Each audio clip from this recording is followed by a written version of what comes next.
Housing and urban development corporation limited हुडको भारत सरकार के आवासन और शहरी कार्य मंत्रालय के अधीन एक नवरत्न केंद्रीय सार्वजनिक क्षेत्र उद्यम सीपीएसई है, जिसकी स्थापना 1970 में हुई थी। ये कंपनी आवास और शहरी विकास परियोजनाओं के वित्तपोषण, परामर्श और क्षमता निर्माण में विशेषज्ञता रखती है और सभी के लिए आवास, स्मार्ट सिटी, अमृत, स्वच्छ भारत, जल जीवन मिशन जैसी सरकारी पहलों में सक्रिय भागीदार है। उपकंपनियां और साझेदारियां। उपलब्ध स्रोतों के अनुसार हुडको की कोई उपकंपनी नहीं है।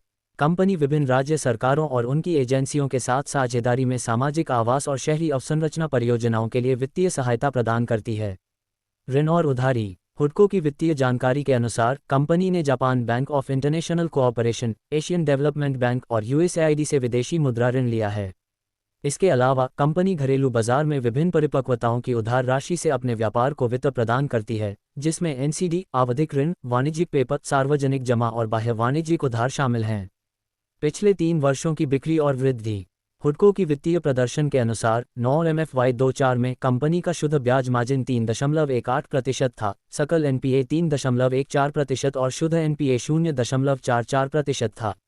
1 वर्ष की बुकिंग ऑर्डर अपडेट्स, भविष्य की डील्स और ऑर्डर डिलीवरी। इन विषयों पर सार्वजनिक रूप से उपलब्ध जानकारी सीमित है।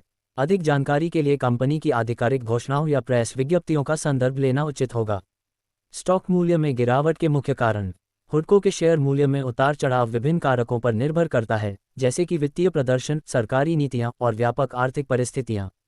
विशेष रूप से 2021 से 2024 की अवधि में हुडको के शेयर की कीमत में उल्लेखनीय उछाल देखा गया, जो 2021 में 38 रुपये और 90 पैसे से बढ़कर 12 जुलाई 2024 को 353 रुपये और 70 पैसे के सर्वकालिक उच्च स्तर पर पहुंच गया था। कंपनी का वैश्विक मूल्य और संचालन। हुडको मुख्य रूप से भारत में कार्यरत है और इसका वैश्विक संचालन नहीं है।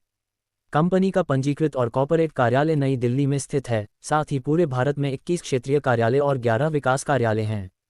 निष्कर्ष। हुडको ने अपनी स्थापना के बाद से भारत के सामाजिक आर्थिक परिदृश्य को आकार देने में महत्वपूर्ण भूमिका निभाई है।